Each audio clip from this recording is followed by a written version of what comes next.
Vox Box Star Wars Podcast, Episode 2.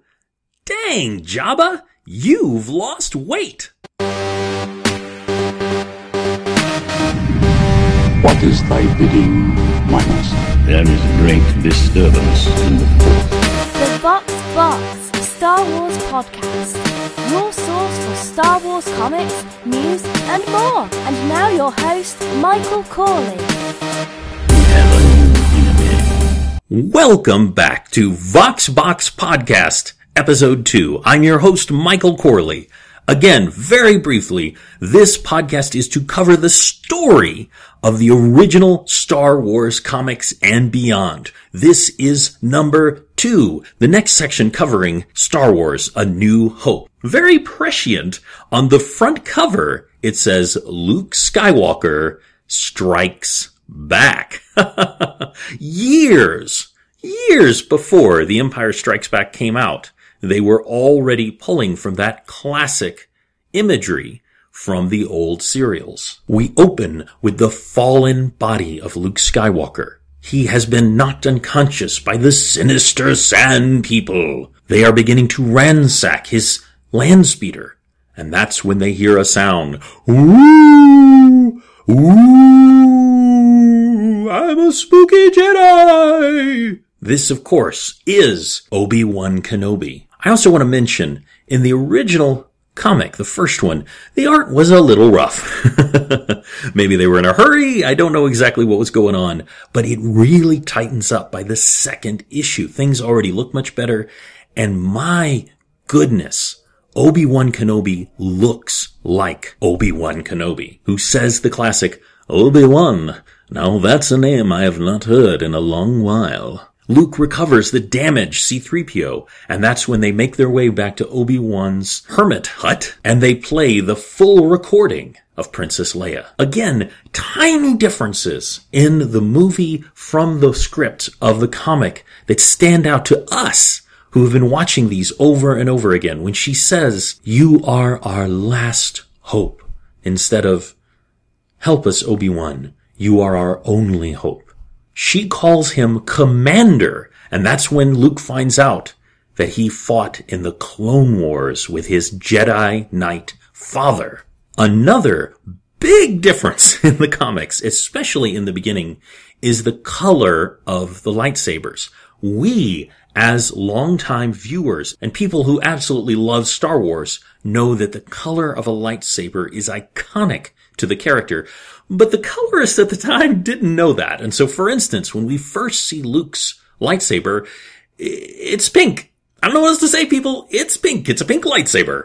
You can make of that what you will. We do a quick cut to Princess Leia. And again, the art is really getting better. The look on Princess Leia's face when she realizes she's about to be tortured is one straight out of EC Comics horror. This is a woman in terror. Another small moment is we all, of course, think of the floating ball. But this is just a random green robot that's going to torture her. Again, funny little things like that creep into the comic. We cut back to Luke when they find what's left of Luke's home. And the narrator, again, we don't have narrators in the movie. The narrator says, "Then he suddenly sees two smoldering piles which had once been human beings." We cut to Luke and the droids and Obi-Wan making their way to the most wretched hive of villainy, Mos Eisley. We see the first use of a Jedi mind trick, and they make their way into the cantina. I was delighted that in this classic scene, when the aliens confront Luke and Obi-Wan, they actually pinned out the other language. Niguala, Tiwagli, Wuldaga, Katura, Vishata, Shadrach. He doesn't like you. I don't like you either. And again, when Obi-Wan pulls out his lightsaber, it's pink. It's pink, people. I guess pink was the color for energy in 1977 comics. Another very fascinating thing in the comic, for a very, very long time, the lightsaber is spelled light, S-A-B-R. R-E, the classic French spelling, and I suppose you could even say technically the correct spelling of a saber. The narrator tells us, Ben's own lightsaber comes suddenly to life, and a wide-eyed Luke Skywalker is abruptly reminded that old Ben Kenobi was once Obi-Wan Kenobi, a Jedi Knight. This is when they meet Chewbacca, and Chewbacca is another fascinating interpretation in comics. For the longest time in the comics, Chewbacca looks very different from the movie. If you saw this drawing, you would definitely recognize it as Chewbacca, but you would think, why are they drawing him that way? Chewbacca doesn't look like that. They're drawing him to look more like a monkey than a Wookiee. Now, obviously, a Wookiee does kind of look like a monkey, but none of these images had yet become set in people's minds. And so the artist, doing as artists do, was taking his interpretation. It even says in the narration, despite a comical, quasi-monkey face, the 7-foot anthropod is anything but gentle-looking. Now it is time for Luke and Obi-Wan to meet the immortal Han Solo, where they make arrangements to fly out on the Millennium Falcon. And here's the part you've all been waiting for with the great controversy. We see Greedo. Greedo is here to collect the bounty that Jabba has put on Han Solo's head. Greedo is here to collect Han Solo and deliver him to Jabba the Hutt. Han Solo had to dump a smuggling shipment that has cost Jabba dearly. Greedo says, "Now you will come outside with me, or must I finish it?" And there is a full panel of Han doing what? Of Han shooting first. He throws a coin to the barkeep saying, "Sorry for the mess." Han shot first! Han shot first! You can see that full panel on VoxBoxComics.com/episode 2. But before Han and Luke and Obi-Wan and the droids can make their way onto the Millennium Falcon, they are stopped by Jabba the Hutt. Now, Jabba, of course, is a giant slug-like hut, right? Wrong. As we know from the extended version, they did shoot this scene of Jabba confronting him. In the original shooting, it was a human. In the comic, just as George Lucas intended, it was supposed to be an alien. And what does this Jabba look like? He looks yellow. He looks like a yellow guy with Civil War mutton chops. I can't even make that up, people. But to play the part of Jabba, it is time. Dramatic reenactment. Han, if only you hadn't dumped that shipment of spice. Where would I be if every pilot who smuggles for me dumped his shipment at the first sign of an Imperial starship?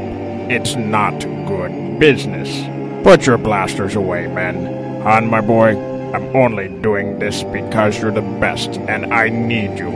But if you disappoint me again, I'll put a price on your head so large that you won't be able to go near a civilized system again for the rest of your life. The part of Jabba was read by Jay Shepard from Jedi Journals. They cover comics, books, magazines. They've been doing it for over 5 years. They interview authors and editors. They're actually the first literature-based Star Wars podcast. You can find Jedi Journals over at forcecast.net. Thanks so much, Jay. One of the real fascinating things about this scene is how unafraid Han Solo is of Jabba. When we see Jabba in Return of the Jedi, he is terrifying. He's this insanely bloated, gross, disgusting creature who has the power of life and death over hundreds of sentient beings. In this one, he's just an annoying yellow dude with weird mutton chops, and Han blows him off, basically tells him, "Hey, don't go sending any of your assassins after me. Come see me yourself." He even tells him, "I'll pay you, Jabba, but not because you threaten me. I'll pay you because it's my pleasure." What a diss! Go Han Solo! We cut to some problems because, of course, the stormtroopers have finally found the droids and their owners. They are shooting at everyone. They get into Millennium Falcon. They take off. The narrator tells us that the blasts from the TIE fighters almost overcome the phototropic shielding. What is phototropic shielding? I don't know, but it sure sounds science fiction-y to me. As the ship jumps into hyperspace, C-3PO says, "Oh, I forgot how much I hate space travel," and a completely trippy image of the Millennium Falcon traveling through space. And that ends Star Wars number 2. Craziness. I want to again thank our dramatic reader of this episode. If you'd like to find out how you could do a dramatic reading for the Vox Box podcast, go to our Patreon page, voxboxpodcast.com/Patreon. You can find out about cool stuff that you can get and how you can get thanked on air in the voice of a Star Wars character. You have a wonderful day, and may the Force be with you. You failed, Your Highness. I am a Jedi, like my father before me.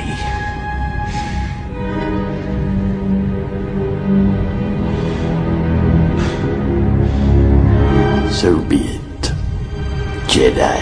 Thank you for listening to the Vox Box Star Wars podcast. Go to voxboxpodcast.com to see panels from today's comic. Have a great day, and may the Force be with you. Force be with you.